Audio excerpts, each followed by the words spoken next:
কবিতা তোষকখন বৰষুণত তিতিলে। কবি নিতুল কুমাৰ দত্ত। তছলিমা নাছৰিনৰ ভিছা বৰালে ভাৰত চৰকাৰে। ক'ব নোৱাৰোঁ ভাল হ'ল নে বেয়া হ'ল। এইবোৰ আন্তৰ্জাতিক কথা, মোৰ ঘমাই ভাল নাপাওঁ। চিন্তা ৰাতিটোক লৈ উৰুকা ছালেৰে বৰষুণ সোমাই বিচনাত পৰিল। তোষকখন তিতিলে কিদৰে শুম।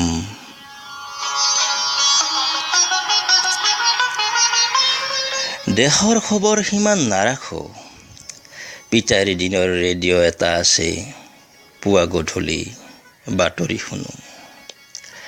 পিতায়ে আজিকালি ৰেডিঅ' নুশুনে, গেতিৰ ঘৰত টিভি চাবলৈ যায়। 8 বজাৰ অভিমত কিম্বা প্ৰেক্ষাপট পিতাইৰ পচন্দৰ প্ৰগ্ৰেম। কোৱা শুনিছোঁ নেতা বুদ্ধিজীৱীয়ে বাঘৰ দৰে গৰজে, ইজনৰ কথা সিজনে নুশুনে, চাই হেনো বৰ ভাল লাগে। বাতৰিবোৰক লৈ মই সিমান উৎসাহী নহয়। এটাই চিন্তা, ৰাতিটো কিদৰে কটাও। তোষকখন তিতি এটা অদ্ভুত গুণ ওলাইছে। মজিয়াত পাৰি থৈছোঁ, দুটামান ভেকুলীয়ে আৰামত বহিছে। পাকঘৰত মাই ভোৰ ভোৰাই আছে। সকলোৱে কৈছিল দিন ভাল হ'ব। চাল্লা আলুৰ কেজি 40 টকা। যত চব ফাঁকিবাজৰ দল, ফিচিককৈ হাঁহি উঠি গ'ল। হয়তো আলু পিটিকা খাইছিল কোনে, এতিয়া আলু কিনে মহাজনে। বিচনাখনলৈ চাই হাঁহিটো দমি গ'ল। তোষকখন নোহোৱাকৈ কিদৰে শুম। ৰেডিঅ'টো অন কৰিলোঁ। This is all India radio', the news.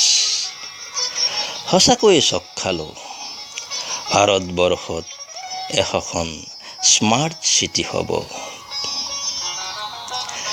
তভক মাৰি ভাবিলোঁ, Bharatvarsha smart city, smart town, smart village. সকলো স্মাৰ্ট হ'ব, বোকা পানী নাথাকিব। বোকা পানী নাথাকিলে সেউজীয়াবোৰ ক'ত গজিব। যি হয় তাকে হ'ব। মইতো নেতাও নহয় যে মাউচটো ঘূৰাই পৃথিৱী সলনি কৰিম।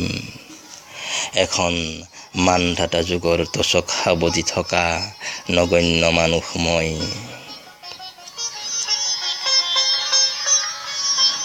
বৰষুণ জাকে ভালেই কৰিলে, অন্ততঃ আজিৰ পৰা তোষকখনত শুব নালাগে। ময়োতো নকৈ চিন্তা কৰিব পাৰোঁ, জলপ্ৰপাতৰ দৰে নামি অহাতকৈ পাহাৰীয়া গছৰ দৰে ওখ হ'ব পাৰোঁ। তলসৰা শেৱালি হোৱাতকৈ সূৰুযমুখী হৈ ফুলি ৰ'ব পাৰোঁ। বৰষুণ বৰষুণ, তই তিয়াই পেলা 1000খন পুৰণি তোষক। ধন্যবাদ।